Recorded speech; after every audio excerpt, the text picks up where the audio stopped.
अपेक्षा ही होती की माननीय मुख्यमंत्री महोदयांनी हे अधिवेशन नागपूरला न घेता मुंबईमध्ये घेतलं तर माननीय मुख्यमंत्री सर्वसामान्यांचे प्रश्न सोडवण्यासाठी, शेतकरी कष्टकऱ्यांचे प्रश्न सोडवण्यासाठी स्वतः उपस्थित राहतील। अमेरिकेमध्ये विदाऊट गिअर व विदाऊट ड्रायव्हरच्या गाडीचा शोध लागला, पण लोकशाहीच्या महाराष्ट्रात विदाऊट अध्यक्ष आणि विदाऊट मुख्यमंत्री असणारी अधिवेशन हा एक नवीन शोध या मुख्यमंत्री महोदयांनी लावला आहे। मी येताना जाहिराती बघत होतो, माननीय मुख्यमंत्र्यांचा फोटो टाकून मुंबई कॉर्पोरेशनच्या बेस्टच्या जाहिराती होत्या की बेस्टला डिजिटल स्वरूप मुंबईकरांना समर्पित।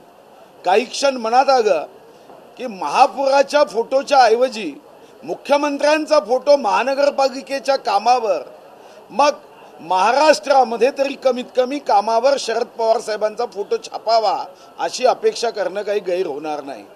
हे अधिवेशन विदर्भावर, मराठवाड्यावर अन्याय करणारा आहे आणि मराठवाडा, विदर्भाची जनता महाराष्ट्रात राहते हे मात्र सरकार सोयीस्करपणे विसरलं आहे। वैधानिक विकास मंडळाचा विषय असेल, वैधानिक विकास मंडळाची आकडेवारी या 6 महिन्याची सांगते आहे की नागपूर, विदर्भ व मराठवाड्यावर खर्च झालेला नाही लोकसंख्येच्या अनुपातात। नौकर भरतीच्या संदर्भात सुद्धा विदर्भ व मराठवाड्यामध्ये वैधानिक विकास म्हणजे 371(2) नुसार लोकसंख्येच्या अनुपातात नौकर भरती करायला हवी, तोही मुद्दा आता संपुष्टात आला। चक्राकार पद्धतीने अधिकारी आणि प्रमोशन नंतर त्यांची नियुक्ती विदर्भ, मराठवाड्यात प्राधान्याने व्हायची, चक्राकार पद्धत संपवली। 63% उद्योग हे पुणे विभागामध्ये आणि मुंबई विभागामध्ये केंद्रित आहे, फक्त 9% उद्योग विदर्भ आणि मराठवाड्यात आहे। आम्ही उद्योगाला 1 रुपये युनिट वीज कमी केली, पण या सरकारने हे सुद्धा जी सूट होती ती काढून टाकली आहे। अशाच पद्धतीने या ठिकाणी कृषी पंपाच्या बाबतीत सरकारने चुकीचा निर्णय घेतला आणि विदर्भ, मराठवाड्यावर अन्याय केला की ज्या ठिकाणी वसुली होईल त्यापैकी 66% हे फक्त त्याच जिल्ह्यात खर्च केला जाईल। यातून गडचिरोली, भंडारा, गोंदिया, चंद्रपूर अशा सर्व ठिकाणचं नुकसान होत आहे। हे सरकार विदर्भ आणि मराठवाड्यावर मोठ्या प्रमाणावर अन्याय करत आहे आणि त्याचा जाब या सरकारला द्यावा लागेल।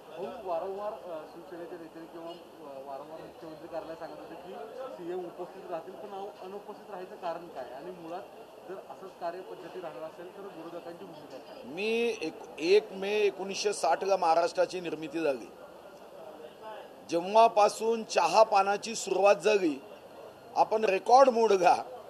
विरोधकांचा तर बहिष्कार होताच, पण मुख्यमंत्री महोदयांचाही बहिष्कार होता।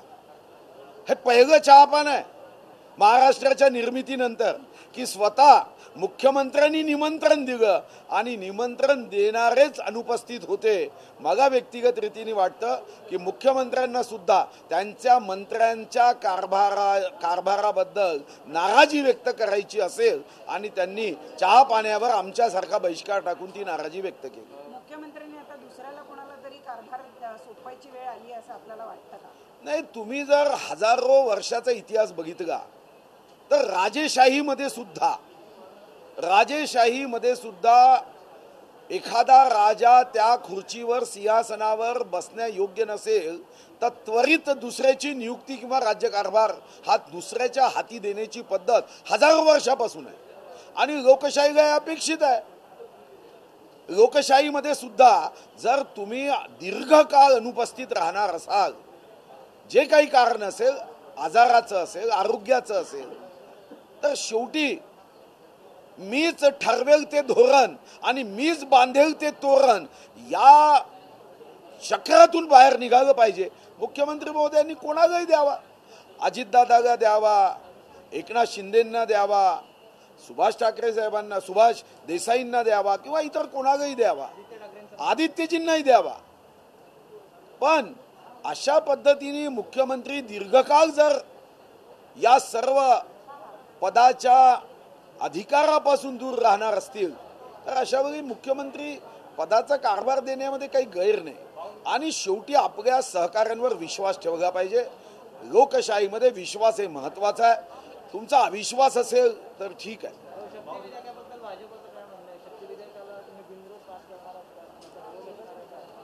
नाही, कोणतंही विधेयक ज्यामध्ये आमच्या आई बहिणीचं संरक्षण पूर्ण शक्तीने केलं जाणार आहे त्या विधेयकाला भाजपचा पाठिंबा असणारच आहे. पण शेवटी हे विधेयक हे पूर्णपणे फुल प्रूफ असावं, नाहीतर थातूर मातूर विधेयक मंजूर करायचं आणि त्यातून मात्र नंतर जर चांगल्या पद्धतीने आपण आमच्या आई बहिणीचं संरक्षण करण्यामध्ये त्या विधेयकाचा उपयोग नसेल, बिना दाताचा बिना नखाचा वाघ जसा कामाचा नाही तसं ठोस प्रावधान असणारं विधेयक आपल्याला हवं आहे. शक्ती कायद्याला आमचा पूर्ण पाठिंबा राहील. जो कायदा आमच्या आई बहिणीच्या संरक्षणासाठी या स्वातंत्र्याच्या अमृत महोत्सवामध्ये आणलं जाईल, आम्ही पक्षभेद विसरून पूर्ण शक्तीने सरकारच्या पाठीशी उभे राहू. विधानसभा अध्यक्ष पदाच्या निवडणुकीच्या नियमावलीत बदल करण्याचा प्रस्ताव देखील मांडला जाणार आहे. आवाजी मतदानाने आता यापुढे निवडणूक करावी अशी सरकारची भूमिका. मी विधानसभेत त्याच्यावर बोलणार आहे. काय कारण आहे हो? ते कारण देत आहे की काही राज्यामध्ये अशा पद्धतीने उघड मतदान किंवा आवाजी मतदानातून अध्यक्षाची निवडणूक होते असं कारण दिलं जात आहे. विधानसभेत हा नियम करताना त्या संदर्भामध्ये विधानसभेचा नियम करणाऱ्या त्या तात्कालीन सदस्यांनी अतिशय विचारपूर्वक निर्णय केला की प्रत्येकाला अध्यक्षाची निवड करताना सद्विवेक बुद्धीने करता यावी. आता तुम्ही हे कारण द्या की दुसऱ्या राज्यात ही पद्धत नाही म्हणून आम्ही राज्यात बदलतो. मग पेट्रोल डिझेलचे भाव इतर राज्यात 95 आहे, तुम्ही 110 आणि 112 रुपये का ठेवलेत? गुजरातमध्ये दारूबंदी आहे, मग तुम्ही दारूबंदी का नाही करत? असे अनेक प्रश्न उपस्थित होतात. दुसऱ्याचं पाहून आपल्याला निर्णय करायचे नाही आहे. आपल्या राज्यामध्ये काय योग्य आहे याच्यावर निर्णय केला पाहिजे आणि घाबरायचं काही कारण नाही आहे. जानना चाहेंगे कि सीएम जो है कहा यह जा रहा है कि शायद से आज वो नहीं आ सकते हैं. आप इस पूरे कामकाज को कैसे देखते हैं, क्योंकि कल भी कैबिनेट में भी वो ऑनलाइन. देखो, ये जनतंत्र की भद्दी मजाक है. ऐसा कहते हैं कि अमेरिका में बिना गियर की और बिना ड्राइवर की गाड़ी का रिसर्च हुआ है, इन्वेंशन हुआ है. ये महाराष्ट्र ने पहले विश्व के 160 देशों में डेमोक्रेसी है. ये हमारी महाराष्ट्र की डेमोक्रेसी ने एक नया शोध लगाया है कि बिना अध्यक्ष की विधानसभा चल सकती है और बिना मुख्यमंत्री की विधानसभा चल सकती है. बड़ी गंभीर बात है कि माननीय मुख्यमंत्री जी ने उपस्थित रहना अनिवार्य है. महाराष्ट्र के सामने बहुत सारी समस्याएं खड़ी है. ये समस्याओं के समाधान के लिए माननीय मुख्यमंत्री ने गंभीरता से इस अधिवेशन को देखना चाहिए. विदर्भ पे अन्याय करने वाली, महाराष्ट्र पे अन्याय करने वाली ये सरकार है. भगवान इनको सद्बुद्धि दे, यही मैं अपेक्षा करता हूँ. इलेक्ट्रिसिटी को लेकर सवाल है. जब ये सरकार आई थी तब उन्होंने कहीं ना कहीं कहा था कि 100 यूनिट तक फ्री इलेक्ट्रिसिटी देंगे.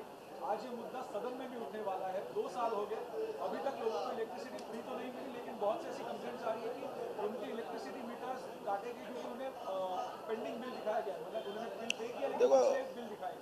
शिवसेना ने भी और कांग्रेस राष्ट्रवादी ने भी पूरे होश हवास में कोई भी हर्बल वनस्पति ना लेते हुए, कोई क्रूज पार्टी में कोई ड्रग्स का सेवन नहीं करते हुए जाहिर सभाओं में कहा, चुनावी सभाओं में किया. और इनका शपथनामा और वचननामा मैं अधिवेशन में पढ़ के बताने वाला हूं कि जिसमें इन्होंने कहा है कि 300 यूनिट तक हम 30% दर करेंगे, कम करेंगे. और कांग्रेस राष्ट्रवादी ने कहा है कि हम किसानों को बिजली मुफ्त देंगे, 12 घंटा बिजली देंगे. ये इनके शपथनामा में लिखा है. मुझे लगता है कि ये दोनों पार्टियों को पॉलिटिकल अल्जाइमर हुआ है. ये बड़ी भूलक्कड़ पार्टियां हैं. इनको विधानसभा के आयुधों की टैबलेट और दवाई पिलानी होगी. सर, हिंदी में जानना चाहेंगे कि कोरोना को लेकर जो डर सताने लगा है सीएम को कि जो पदाधिकारी नहीं दे रहे. देखो, बीज बोओगे बबूल के तो बेर कहां से आए? बेईमानी के आधार पे ये सरकार आई. जनता ने तो कांग्रेस राष्ट्रवादी को झटका दिया था, फटका दिया था. भारतीय जनता पार्टी और स्वर्गीय बाला साहब ठाकरे जी के शिवसेना को 2,30,58,525 वोट देकर 161 विधानसभा दी थी. फिर खुर्ची का प्रेम जग गया और जिस राष्ट्रवादी कांग्रेस के खिलाफ हिंदुत्व का मुद्दा लेके स्वर्गीय बाला साहब ठाकरे हर रोज लड़ते रहे, वो आज कांग्रेस राष्ट्रवादी के शरण में चले गए. वो उन्होंने अपने आप को, अपने विचारों को समर्पण कर दिया, शिवसेना के विचारों का धर्मांतरण हो गया और सत्ता में तो आए मगर प्रश्न तो सुलझा नहीं सक रहे।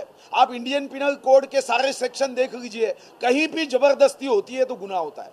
यहाँ पे तो मुख्यमंत्री बनाते समय 16 अक्टूबर को आदरणीय शरद पवार जी ने कहा मैंने जबरदस्ती की मुख्यमंत्री बनाने की। अब हमारे आईपीसी में इसको गुनाह नहीं कहते, मगर ये भी तो जनतंत्र में गुनाह है ना। अगर हम कोई विद्यार्थी है, पिताजी उसको जो विषय नहीं समझता उस विषय में जबरदस्ती दे देते हैं, तो हमारा एजुकेशन मानस शास्त्र कहता है कि वो कभी पास नहीं हो सकता, क्योंकि जबरदस्ती नहीं होनी चाहिए। वही राजनीति में है, आपने जबरदस्ती से मुख्यमंत्री कर दिया, वो नापास हो रहे, फेल हो रहे। जबरदस्ती से किसी को मुख्यमंत्री बनाना ये भी जनतंत्र में एक ऑफेंस है।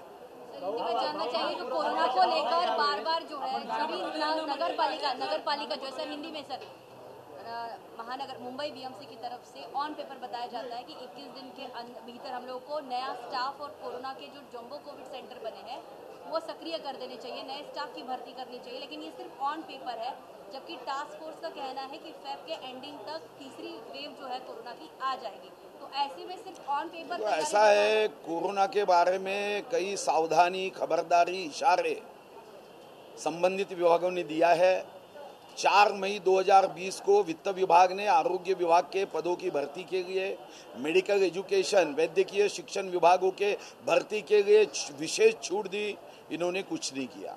हमने अपने डीपीडीसी में 11,035 करोड़ की डीपीडीसी थी, उसमें हमने कहा 30% देंगे, हमने कुछ नहीं किया। मुझे लगता है कि आज अगर कुंभकर्ण जिंदा रहता तो वो कहता कि रिश्ते में ये सरकार मेरी बाप लगती है, मैं तो 6 महीने सोता हूँ, ये 12 महीने सो के रहती है। 50,000 रुपये जब सुप्रीम कोर्ट और केंद्र सरकार ने गाइडलाइन दी, उसके बाद भी 25 राज्यों में 50,000 रुपये देना शुरू हुआ। अभी तक हमारे राज्यों में कापूस कोंडे की कहानी जैसा 1 इंच भी हम आगे नहीं बढ़ रहे। तो मुझे लगता है ये सरकार 100% विफल रही है। ये सरकार को मतदाताओं ने जब भी उन्हें संधि मिलेगी रस्टिकेट कर देना चाहिए। ये सरकार चलाने के लायक नहीं रहे।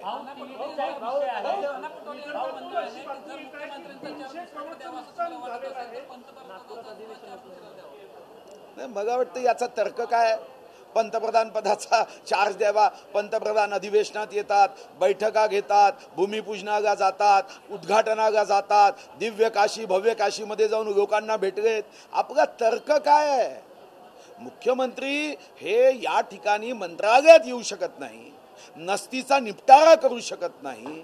आपला नस्ती निपटारा कायदा 2007 नुसार आपल्याला नस्ती इतके दिवस प्रलंबित कायद्यानुसार ठेवता येत नाही, अधिवेशनामध्ये माननीय मुख्यमंत्री येत नाही म्हणून आहे। आणि नाना पटोले जी असं वाक्य का करतात हे तर आश्चर्यजनक आहे। विदर्भातून अशी बातमी येत आहे की नागपूरला अधिवेशन नाही होत आहे, त्याच्यामुळे 300 करोडचं नुकसान होत आहे। नाही, शेवटी लोकशाहीमध्ये काय फायदा काय नुकसान यापेक्षा लोकशाहीची पवित्रता आम्हाला जपावी लागते। आपण जेव्हा लोकशाहीमध्ये विदर्भ महाराष्ट्रामध्ये सामील झाला तेव्हा तुम्ही करार केला, करारानुसार अधिवेशन नागपूरला घेतलं पाहिजे। या अगोदरच्या अधिवेशनात तुम्ही कोरोनाचं कारण सांगितलं, पण आज तर कोरोनाचं कारण सांगून आपण ना मोर्चे थांबवले, ना आपण शक्ती प्रदर्शन थांबवली, ना कार्यालयाची उद्घाटनं थांबवली। मग आपण फक्त नागपूरच्या अधिवेशनावर का राग आहे की विदर्भ हा शिवसेनेला मतदान करत नाही, विदर्भ हा राष्ट्रवादीला मतदान करत नाही। आणि काँग्रेसचे अध्यक्ष सन्माननीय नाना पटोलेच्या शब्दात सांगायचं तर एक आमदार यांची दुकानदारी पुढच्या निवडणुकीत बंद करू या भीतीपोटी जे नानाभाऊ पटोले काँग्रेसचे नेते म्हणाले, त्या भीतीपोटी नागपूरला अधिवेशनच घ्यायचं नाही, म्हणजे राष्ट्रवादीचं दुकान बंद होण्याच्या ऐवजी काँग्रेसचं दुकान बंद व्हावं या भावनेनी यांच्यामधल्या शीतयुद्धात तर कदाचित नागपूरचं अधिवेशन थांबवले जात नाहीये ना, ही भीती मनात आहे। नाही, मागच्या वेळी त्यांनी सांगितलं नागपूरला अधिवेशन घेऊ। मला असं वाटतं की रघुकुल रीत सदा चली आई, प्राण जाय पर वचन न जाई। त्यांनी जाहीरपणे अधिवेशनात सांगावं, या 7070 फुटाच्या गोलाकार विधानसभेच्या इमारतीत की मी शपथपूर्वक सांगतो, जशी स्वर्गीय बाळासाहेब ठाकरेंच्या फोटोची मी शपथ घेऊन बैमानी करून सरकारमध्ये आलो, तर मी पुन्हा एकदा बाळासाहेबांचं स्मरण करून सांगतो की पुढचं मार्चचं अधिवेशन नागपूरमध्ये घेतो, असं जाहीर करावं। परीक्षांचा घोळ सुरू आहे आणि आता विद्यार्थी म्हणतात की अशा परीक्षाच घेऊ नका. नाही, विद्यार्थ्यांच्या परीक्षा तर घ्याव्याच लागतील, पण ही भीती आहे की अभ्यास करणाऱ्या, परिश्रम करणाऱ्या, कष्ट करणाऱ्याच्या विद्यार्थ्यांच्या मनात एकूणच या व्यवस्थेच्या संदर्भामध्ये शंका, संदिग्धता निर्माण झाली तर पुढे खूप मोठा धोका आहे. जे पास होतील त्यांच्याबद्दल नेहमी संशय असेल की यांनी सेटिंग फिटिंग करून हे पास झाले, यांनी गांधीजींचं दर्शन करून दिलं म्हणून पास झाले, आणि जे नापास होतील त्यांना नेहमी सदैव 24 तास 24x7 मनात भावना राहील की आमच्यावर अन्याय झाला, आम्ही परिश्रम केलं तरीही या परीक्षा पद्धतीमध्ये या दोषपूर्ण वातावरणात आमच्यावर अन्याय झाला. आणि हे खरं आहे ना, ज्या संस्थांना हे काम दिलं, जे विधानसभेत मी सांगणार आहे त्या साऱ्या तडीपार संस्था आहे. 21दा तुम्ही मुदतवाढ कशी देता हो, याच संस्था याव्या यासाठी तुम्ही अट्टहास कसा करता? हा जो सरकारी हट्ट आहे, म्हणजे राजहट्ट, बाळहट्ट, स्त्री हट्ट, यानंतर हा जो सरकारी हट्ट, एक नवीन हट्ट सुरू झाला आहे, हे जे पाप आहे ना, हे तर यांना जन्मोजन्मी फेडता येणार नाही.